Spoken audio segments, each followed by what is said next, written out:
Pour soutenir nos collectivités territoriales, c'est-à-dire en fait nos communes, nos intercommunalités, l'État a lancé deux projets importants.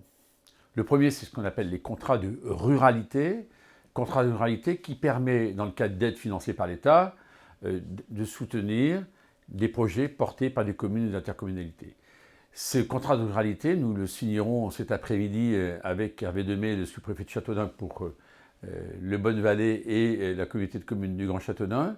Nous signerons pour cette année donc 2022 avec des projets importants qui ont été recensés commune par commune, de manière à ce que l'on soit capable justement de faire en sorte que leurs projets deviennent finançables.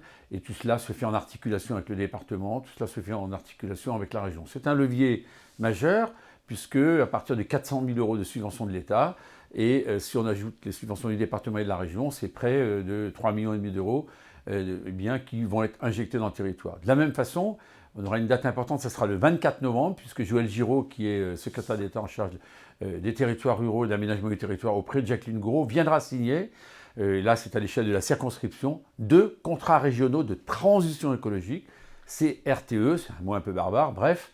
Et ces 2 contrats régionaux concerneront donc Cœur-de-Beauce et concerneront naturellement le Pays du Noing. Là encore, ce sont les territoires qui ont travaillé, les projets ne sont pas dictés par l'État, ne sont pas dictés par le département, par la région, ils sont l'émergence du travail des communes, des intercommunalités, et ils permettront d'accompagner cette transition écologique, bref, de faire moins de dépenses d'énergie avec des projets structurants. Par exemple, la rénovation pour le lycée de Nermont des ateliers, vous voyez, c'est un exemple à Châteaudun.